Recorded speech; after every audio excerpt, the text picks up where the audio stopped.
Here's another cool piece of information for everyone out there. Dean just upgraded his phone. I did. And now I'm trying to get used to it.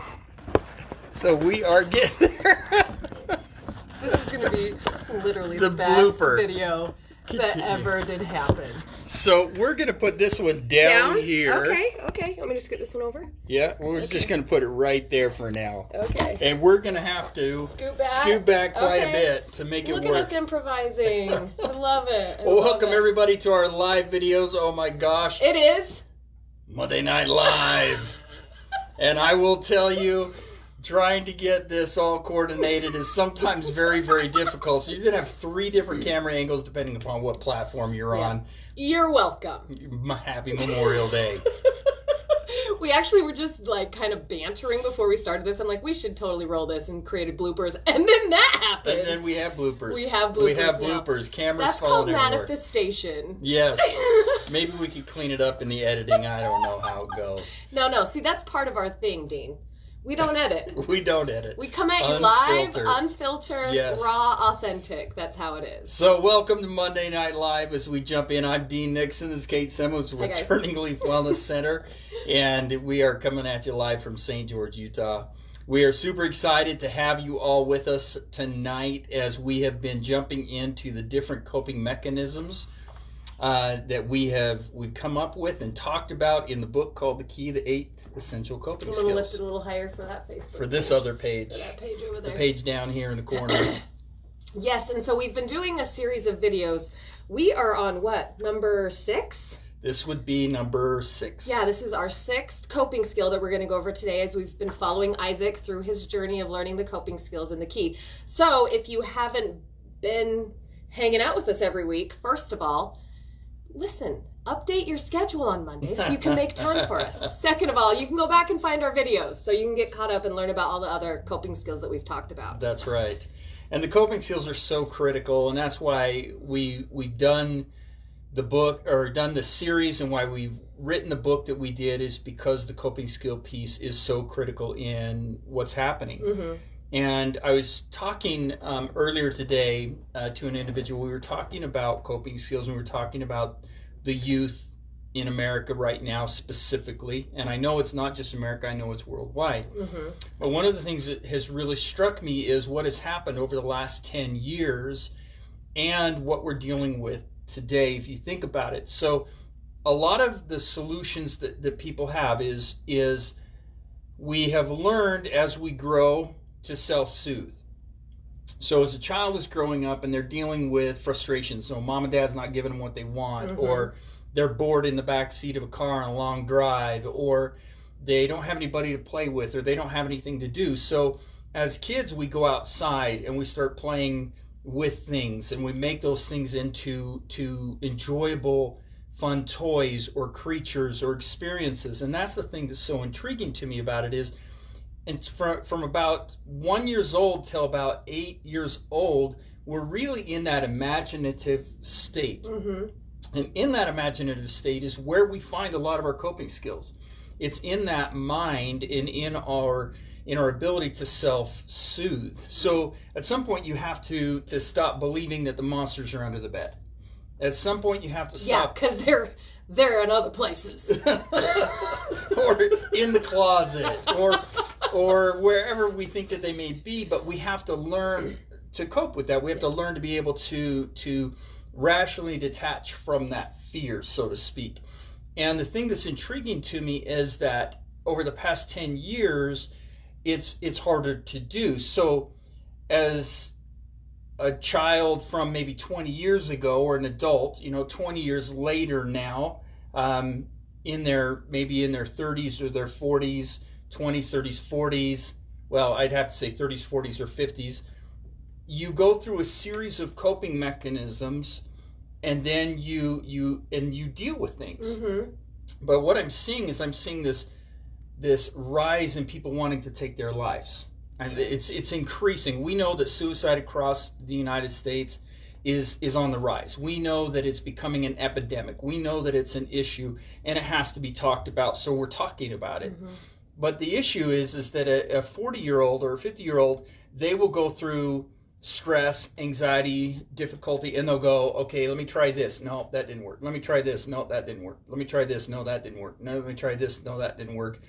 Oh, maybe taking my life is the only solution. But what we're finding is because over the past 10 years, technology has been shoved in faces of children. You know, I don't want to be bored at the grocery store. Here, watch this video. Right. I don't want to be bored, you know, play this game. Now it's, I have a problem. Let me take my life. It's like not going through coping skill. Okay, there's nothing left, so I think about and entertain the idea. Now it's, I run into a problem, try a coping skill. Nope, don't like it. Now this is my answer. Yeah, it's that instant gratification that we're all really used to, right? Like, right. I'm bored, let me flip open my phone. Right. All of a sudden, I'm not bored anymore. I'm hungry, let me just go to any fast food restaurant that I want to, and boom, right there, right? Right. Like, everything is so quick for us. I think that's a really insightful piece, Dean, that we're so used to getting everything so quickly, that resiliency, right? Like that ability to try and try and try again kind of gets lost in the wash. It is. And it's intriguing, like even just going to a restaurant. You bring up going to a restaurant. We go to a restaurant now, and I watch people go into the waiting room.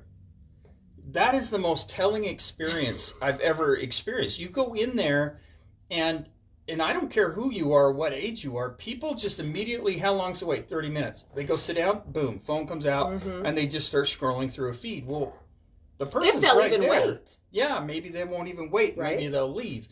But this fear of being bored, the fear of being with your imagination, the fear of having to hold a conversation and feel awkward, the fear of making eye contact or saying hello to people you may not know, all of that fear is just feeding this inability to cope. So then we think, well, I can't make this work. I'll just end it. And so really the reason why the 8 coping skills exist, the reason we wrote the 8 coping skills and then wrote it in and created a story and a book out of it is because over the last 10 years, I've watched this inability to cope just blow up.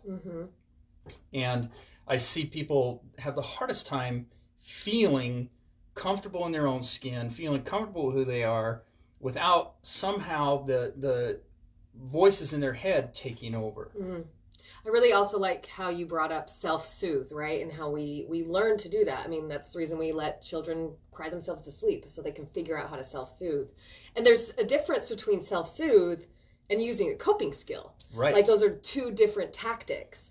And so to be able to come at a situation with a skill is a little bit different. And I guess I'm probably generalizing myself to everyone else, but I don't believe that I'm super special. I feel like we all have a pretty common human experience. And so when I think of self-soothe, I think of not my coping skills, but my distraction tactics, right? These are all the different things. This is the ice cream and the Amazon shopping and all those kinds. Those are my self-soothe tactics. And the Netflix. Yeah, I was, self-disclosing. There you go. The Game of Thrones binge Game watching. Of Thrones. That's what I was waiting for that to come up. I was waiting for that to come up. Where is it? Oh, where's my Jon Snow peeps at? Anyway, but that's not coping. That's self-soothing, right? That's avoided. And so to be able to have these skills to go to take those forward motions like we talked about last week, right? Like up, always up. Just keep moving forward, which brings us into our topic tonight, which is the coping skill of movement. Yes. So catch us up, Dean, in the story. So Isaac has left southern Utah. Right. He's left Utah and he's gone to Wyoming. And he's gone to a ranch where he's working with a gentleman named Charlie. And as he's working with what we would call a rank horse, or a horse that's skittish or scared or may have been abused or has been out to pasture so long that it's forgotten. And so Did you say rank? Rank. Like a piece of moldy something that's been left out. Like, that hurts my heart. I so love all the animals and all the land. Well, it's not like it. I know. Just it's politically correct, probably. Trust me, no horse is like going, you called me what? Excuse, you did not. Did you just call me rank? I'm so offended. Oh, I love it. No horse is doing that. I can trust me. Okay, I will not. The horse is definitely not offended. Personalize it. But yeah, it's just, called a rank horse, and it's just an old cowboy term. And so what has happened is Isaac, our main character in the story, has to learn to deal with this horse and deal with bringing this horse into a space where it can engage back into life and be productive, because a lot of people don't understand the relationship between a human and a horse is actually very, very powerful for both the horse and the human. It's not an inhumane thing to ride a horse. It's really not. The horse itself, it's like with a dog chasing a ball. It's a powerful relationship where both want to take care of and bond and please each other, and so this horse needs to come back into balance where it can be a part of or be productive. For all the cat lovers out there, Dean, what would we call it? What behavior would that be with a human and a cat? A human and a cat. A human and a cat, creating balance for a human and a cat is allowing the cat to maintain its own space without taking its ambivalence towards you personally. I have 2 cats. He's always like harassing me about it. But tell me that's not true. It is true. You cannot take their ambivalence personal. Allow them to scratch whatever they want. That's the relationship. That's the relationship. And I don't think a cat would take it personal if you called it rank either. No. It's just be ambivalent. It'd be like, she'd be like, but are you going to feed me? yeah. Okay. So I don't Let care. me take this nap. Yes. So back to the horse. Back to the horse. It's just this experience where the horse gets spooked while Isaac's on its back, and then he has to learn how to help that horse move through that scary moment. And a lot of times we become very much like that. We become very scared, and we become frozen in fear. And sometimes it's us that needs to create that movement in our lives, and sometimes it's others that can be a catalyst to helping that movement. And in this story, Isaac becomes the catalyst for Biscuit, as the horse is affectionately called in the book. And as he creates that movement, Biscuit is able to find relief, and he's able to finally move his feet in a direction that helps he and Isaac grow closer together, but it also allows Biscuit to become more productive part of the member of the ranch. And correct me if I'm wrong, but it talks about how Isaac's working Biscuit in a round pen, right? Correct. And in the language in the book, Biscuit finds a corner in a round pen. Yes. Like, gets spooked. Yes. I love all the visualization there. Yes. So let's pop into the book and do some reading, because I love pretending like we're a book club. It's just my favorite. You are enjoying it. I just love it so much. You've enjoyed it very much. So we are on page 73 if you own the book. If not, you can grab it on Amazon. I'll post the link when we're done here. So here we are. Biscuit is frozen solid. Right. So with the reins still in his hand, this is Isaac, he gently put his shoulder to her shoulder and leaned in. Down. So he's climbed down off the horse. Wait, why don't we back up? Let's just back up. So Isaac hears a voice that says, "Get off the horse." Not a human voice, right? This is just his intuition, his higher power, his discernment coming in. Isaac, get off the horse. After a 3rd time, he slinked off the saddle and stood quietly beside the horse. Biscuit was still quivering with fear all over, her legs locked in place. He knew that if she kicked or started bucking, he would be in big trouble. But again, he felt compelled to do something completely out of the ordinary. With the reins still in his hand, he gently put his shoulder to her shoulder and leaned in. She moved ever so slightly, but rocked back to her original position. He pushed again, this time a little harder, and Biscuit took 2 short steps forward and exhaled loudly. Her ears came up and her tail began to swish. Isaac climbed back on and got back to work. So he started working her again in the round pen. Right. So yes. I love how you already kind of made the comparison to us in our own lives, right? Like a lot of times when something happens to us, like, and it could be something simple and just kind of throwing us off our game, or it can be like a traumatic event. Yes. Where we are in our round pen, we found the corner and we're frozen. Yes. Let it go. Frozen. That's all I can think of. Yeah. But yeah, no, this has happened to me so many times in my life where I just feel like, oh my gosh, what do I do from here? Like, how can I possibly move forward? And I love that Isaac just gently moves her. And I love how you brought up that sometimes we do it to ourselves, right? Like just finding that motion in our own life and being able to like hunker down, power through, and keep moving forward. Or sometimes we have loved ones or other experiences in our life that help move us forward. Yes. And sometimes the universe or just life itself inevitably will move you forward. And we've talked about that in some other lives, like move or be moved sometimes. Yes. Yeah. And that's inevitably, life will move you forward, whether you like it or not, whether you're prepared or not. That movement is something that is inevitable.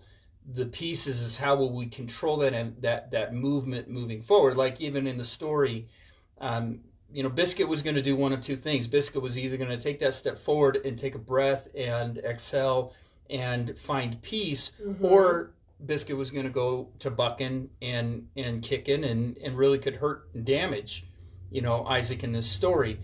And so the risk he took at that moment to create movement was really powerful. And sometimes as parents and loved ones in relationships, I get this a lot. Parents will be like, well, I don't know what to do. My child, I can't even bring him in to see you, because parents want him to come see me, or loved ones, I want my husband or my wife to come see you, but they won't come. And sometimes the movement has to come just by moving the family member themselves. So I always encourage the family member, well, if your child's not willing to come, then let's get you in. Yeah. And if we can get you in, we can start creating movement around that child or around that loved one or around that person. And that's really one of the most powerful things we can do, is that sometimes the movement that we want to see in others has to start, as always, with ourselves. Right, absolutely. And there's something super powerful about watching someone you love start to create movement. And then that, it's just the same way that any movements happen, right? Like even in society, like some people just start to create change and growth, and then all of a sudden people notice and they're like, oh, I like that. I want to be a part of that. How do I create that in my life? Yeah.